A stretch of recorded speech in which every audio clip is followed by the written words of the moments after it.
ನೋಡಿ, ಈಗಾಗಲೇ ಗಮನಿಸ್ತಾ ಇರಬಹುದು ಸಿ.ವಿ. ನಾಗೇಶ್ ಅವರು ಯಾವ ರೀತಿಯಾಗಿ ವಾದ ಮಂಡನೆ ಮಾಡ್ತಾ ಇದ್ದಾರೆ ಅಂತ. ಒಂದೊಂದೇ ಅಪ್ಡೇಟ್ಸ್ಗಳು ಕೂಡ ಲಭ್ಯವಾಗ್ತಾ ಇದೆ. ದರ್ಶನ್ ಪರ ವಕೀಲರ ವಾದ ಇದು.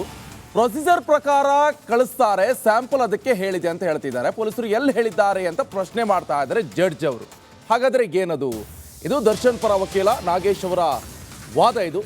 ಆ ಸಂದರ್ಭದಲ್ಲಿ ನ್ಯಾಯಮೂರ್ತಿಗಳು ಕೂಡ ಅದಕ್ಕೆ ಪ್ರಶ್ನೆಯನ್ನ ಮಾಡ್ತಾರೆ. ಏನು ಪ್ರೊಸೀಜರ್, ಏನದು ಅಂತ ಕೇಳ್ತಾರೆ.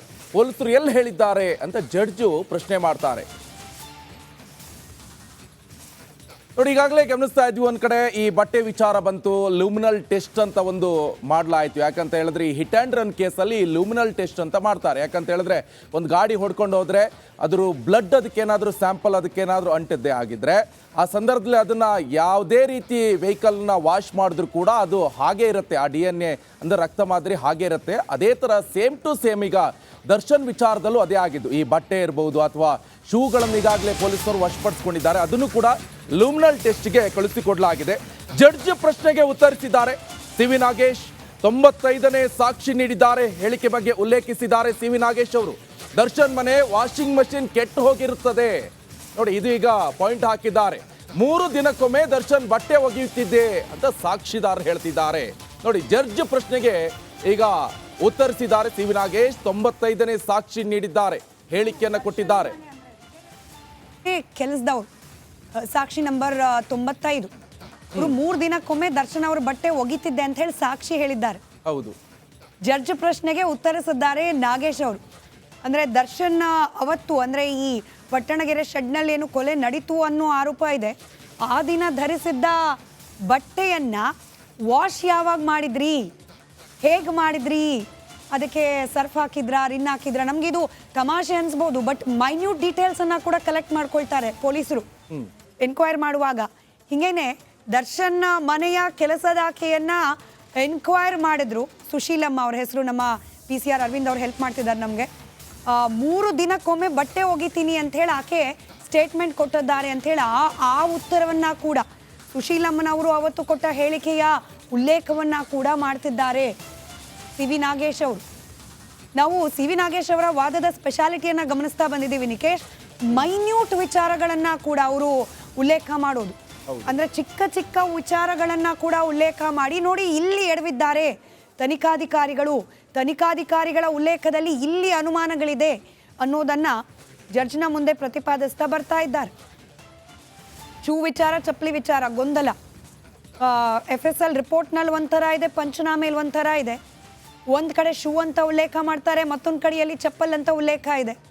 ಈ ಗೊಂದಲಗಳನ್ನು ಗಮನಿಸ್ತಾ ಇದ್ರೆ ಎಲ್ಲೋ ಒಂದು ಕಡೆ ಪೊಲೀಸರೇನೆ, ಈ ಪ್ರಕರಣದ ತನಿಖಾಧಿಕಾರಿಗಳೇನೆ ಬೇಕು ಅಂತ ಸುಳ್ಳು ಸಾಕ್ಷ್ಯಗಳನ್ನು ಸೃಷ್ಟಿ ಮಾಡಿ ದರ್ಶನ್ ಅವರನ್ನ ಲಾಕ್ ಮಾಡೋ ಪ್ರಯತ್ನ ಮಾಡಿದ್ದಾರಾ ಅನ್ನೋ ಅನುಮಾನ ಇದೆ ಅನ್ನೋದು ಸಿ.ವಿ. ನಾಗೇಶ್ ಅವರ ವಾದ.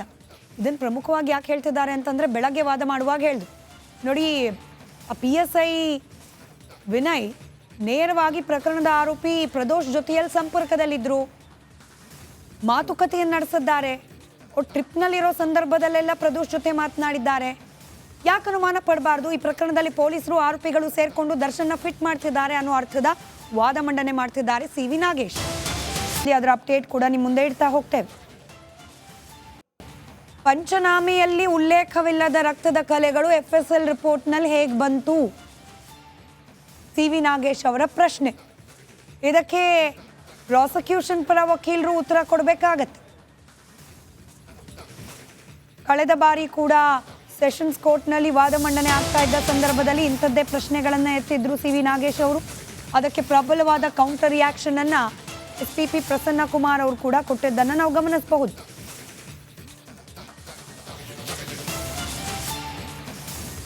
ನಾನಾಗಲೇ ಹೇಳ್ತಾ ಇದ್ದಾಗೆ ಸಿ.ವಿ. ನಾಗೇಶ್ ಅವರ ವಾದ ಮಂಡನೆ ಸಂದರ್ಭದಲ್ಲಿ ಮಧ್ಯಪ್ರವೇಶ ಮಾಡಿ ಮಾತನಾಡಿದ್ದಾರೆ ನ್ಯಾಯಮೂರ್ತಿಗಳು. ಪ್ರೊಸೀಜರ್ ಪ್ರಕಾರ ಕಳಿಸ್ತಾರೆ. ಇದರಲ್ಲಿ ಪ್ರಶ್ನೆ ಕೇಳೋದೇನಿದೆ, ಪೊಲೀಸರು ಎಲ್ಲಿ ಹೇಳಿದ್ದಾರೆ ಅಂತ ಹೇಳಿ ಪ್ರಶ್ನೆ. ಒಂದು ಕಡೆ ನಮಗೆ ಸಾಕ್ಷ್ಯ ಆಗ್ತಿದೆ, ದರ್ಶನ್ ಅವರು ಬೂಟ್ ಕಾಲಲ್ಲಿ ಒದ್ರು ಅನ್ನೋದಕ್ಕೆ. ಇದೆಲ್ಲವನ್ನ ಪಂಚನಾಮೆ ಮಾಡ್ಕೊಳ್ಳೋ ಸಂದರ್ಭದಲ್ಲಿ ಉಲ್ಲೇಖ ಮಾಡಬೇಕಾಗಿತ್ತು, ಯಾಕೆ ಮಾಡಿಲ್ಲ ಅಂತ ಹೇಳಿ ಪ್ರಶ್ನೆ ಎತ್ತಿದ್ದಾರೆ ದರ್ಶನ್ ಪರ ವಕೀಲರು. FSL ರಿಪೋರ್ಟ್ನಲ್ಲಿದೆ, ಆದರೆ ಪಂಚನಾಮೆಯಲ್ಲಿಲ್ಲ. ಒಂದೊಂದು ಕಡೆ ಒಂದೊಂದು ರೀತಿಯ ಉಲ್ಲೇಖ ಯಾಕೆ ಅನ್ನೋ ಪ್ರಶ್ನೆಯನ್ನು ಕೇಳ್ತಿದ್ದಾರೆ ಸಿ ವಿ ನಾಗೇಶ್. ಆದರೆ ಕೋರ್ಟ್ ಇದನ್ನ ಯಾವ ರೀತಿಯಾಗಿ ಪುರಸ್ಕರಿಸುತ್ತೆ ಸದ್ಯಕ್ಕಿರುವ ಕುತೂಹಲ ಇದು. ಯಾಕಂದ್ರೆ ಕಳೆದ ಬಾರಿ ಕೂಡ ನಾನು ಆಗ್ಲೇ ಹೇಳ್ತಾ ಇದ್ದ ಹಾಗೆ ಸೆಷನ್ಸ್ ಕೋರ್ಟ್ನಲ್ಲೂ ಕೂಡ ಈ ಎಲ್ಲ ಅಂಶಗಳನ್ನ ಪ್ರಸ್ತಾಪ ಮಾಡಿದ್ರು.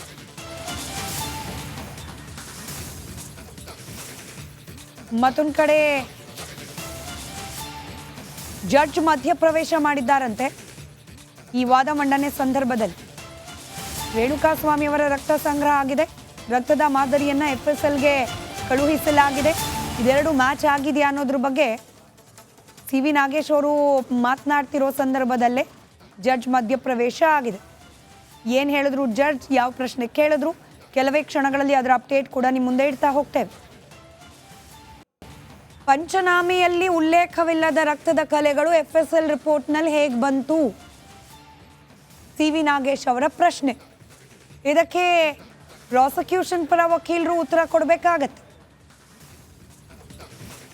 ಕಳೆದ ಬಾರಿ ಕೂಡ ಸೆಷನ್ಸ್ ಕೋರ್ಟ್ನಲ್ಲಿ ವಾದ ಮಂಡನೆ ಆಗ್ತಾ ಇದ್ದ ಸಂದರ್ಭದಲ್ಲಿ ಇಂಥದ್ದೇ ಪ್ರಶ್ನೆಗಳನ್ನು ಎತ್ತಿದ್ರು ಸಿ ವಿ ನಾಗೇಶ್ ಅವರು.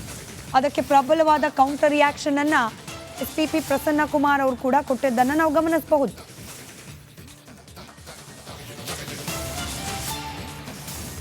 ನಾನಾಗಲೇ ಹೇಳ್ತಾ ಇದ್ದಾಗೆ ಸಿ ವಿ ನಾಗೇಶ್ ಅವರ ವಾದ ಮಂಡನೆ ಸಂದರ್ಭದಲ್ಲಿ ಮಧ್ಯಪ್ರವೇಶ ಮಾಡಿ ಮಾತನಾಡಿದ್ದಾರೆ ನ್ಯಾಯಮೂರ್ತಿಗಳು. ಪ್ರೊಸೀಜರ್ ಪ್ರಕಾರ ಕಳಿಸ್ತಾರೆ. ಇದರಲ್ಲಿ ಪ್ರಶ್ನೆ ಕೇಳೋದೇನಿದೆ, ಪೊಲೀಸರು ಎಲ್ಲಿ ಹೇಳಿದ್ದಾರೆ ಅಂತ ಹೇಳಿ ಪ್ರಶ್ನೆ.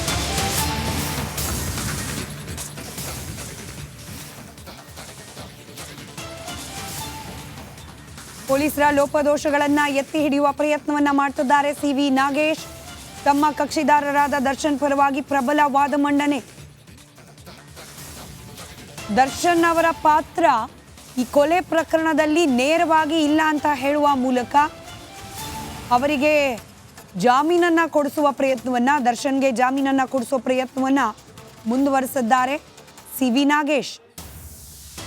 ಪಂಚನಾಮೆಯ ಉಲ್ಲೇಖಗಳು ಸ್ವ ಇಚ್ಛಾ ಹೇಳಿಕೆಯ ಉಲ್ಲೇಖಗಳಲ್ಲಿರುವ ವ್ಯತ್ಯಾಸಗಳ ಬಗ್ಗೆ ಪ್ರಸ್ತಾಪ ಮಾಡ್ತಾ ಇದ್ದಾರೆ.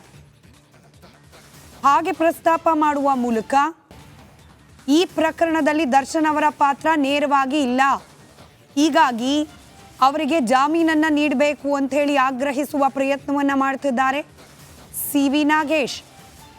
ದರ್ಶನ್ಗೆ ಆರೋಗ್ಯದ ಆಧಾರದ ಮೇಲೆ, ಆರೋಗ್ಯ ಸಂಬಂಧಿ ಸಮಸ್ಯೆಯ ಆಧಾರದ ಮೇಲೆ ಮಧ್ಯಂತರ ಜಾಮೀನು ಕೊಡಿಸುವಲ್ಲಿ ಯಶಸ್ವಿಯಾಗಿರುವ ಸಿ ವಿ ನಾಗೇಶ್ ಅವರು ಇದೀಗ ರೆಗ್ಯುಲರ್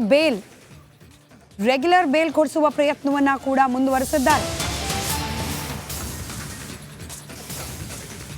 ವಿಜಯಲಕ್ಷ್ಮಿ ಅವರು ಕೆಲವು ಶೂಗಳನ್ನು ತೋರಿಸ್ತಾರೆ. ಇದು ದರ್ಶನ್ ಮನೆ ಅಲ್ಲ, ಬೇರೆ ಮನೆ ಅಂತ ಹೇಳಿ ವಾದ ಮಂಡನೆ ಆಗ್ತಾ ಇದೆ.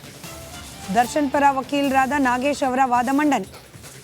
ವಿಜಯಲಕ್ಷ್ಮಿ ಅವರು ಕೆಲವು ಶೂಗಳನ್ನು ತೋರಿಸ್ತಾರೆ. ಇದು ದರ್ಶನ್ ಮನೆ ಅಲ್ಲ, ಬೇರೆ ಮನೆ ಅಂತ ಹೇಳಿ ವಾದ.